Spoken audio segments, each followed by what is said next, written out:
The Parable of the Lily. Lise Curtis Higgs, illustrated by Nancy Munger. One wintry day, the farmer's young daughter shuffled through the snow, headed for a mailbox at the end of the lane. Brr, it was cold. She peered inside the mailbox and found a small white envelope. Surprise! It was addressed to her. Dear Maggie, the letter began. I'm sending a very special gift just for you. Look for it soon. Maggie loved getting presents, especially a gift as mysterious as this one. When would it come? Who was it from? What would it be? The farmer's daughter wanted and waited, some days patiently, some days not so patiently. Then one very ordinary afternoon, a box appeared on her doorstep. The gift had arrived. The farmer watched as his daughter excitedly tore off the wrapping paper. He was eager to see what she thought of her present. But Maggie did not say a word. She just stared at the small wooden crate full of dirt. Dirt was not at all what Maggie had hoped for. Poking out of the soil was a small piece of paper that told Maggie how to care for her gift. Hide in a cool, dark place. Water as needed.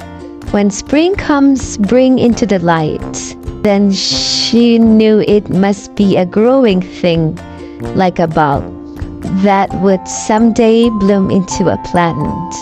Oh dear, her long-awaited gift wasn't a toy, or a doll, or a game after all. The farmer could see that his daughter was very disappointed. His heart grew sad. The gift was from him.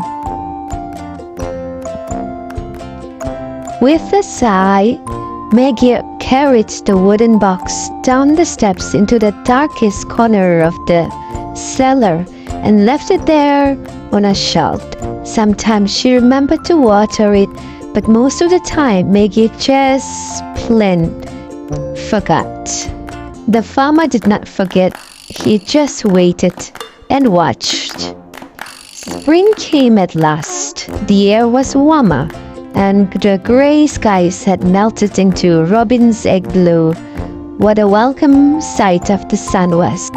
It was time for the farmer to hoe his garden, getting the soil ready for the seeds that filled his pockets. Maggie wanted to help, so she marched down the cellar steps to get her own Maggie-sized gardening tools. That's when it happened. Searching for her toolbox in the darkest corner of the cellar, Maggie knocked the forgotten crate of dirt off the shelf. Crash! The crate splintered into pieces.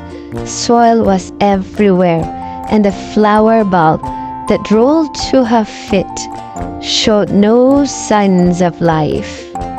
What a mess! Maggie was mad at the box and even madder at herself. She swept up the dirt and threw away the broken box, grumbling under the breath. And that ugly old flower bulb. She tossed it out the cellar door, never to think of it again, until Maggie woke up earlier than usual. Easter morning, a warm breeze blew through her bedroom window, and the chirping birds seemed to call her name. She saw it. The loveliest lily that God ever met was blooming on the edge of her father's flower garden. Its white petals unfolded like a trumpet. Its leaves were green with new life. Its scent was as fragrant as the most expensive perfume.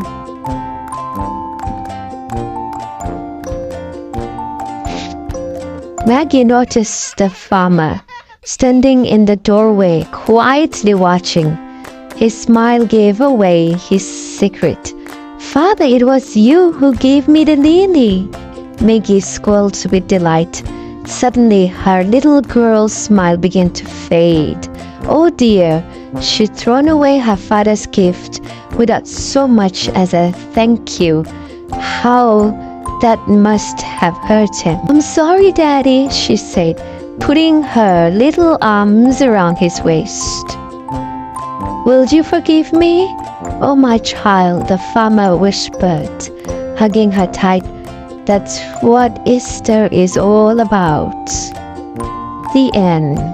The parable of the lily begins with a mysterious gift on a gray, wintry day and ends one spring morning with a joyous discovery.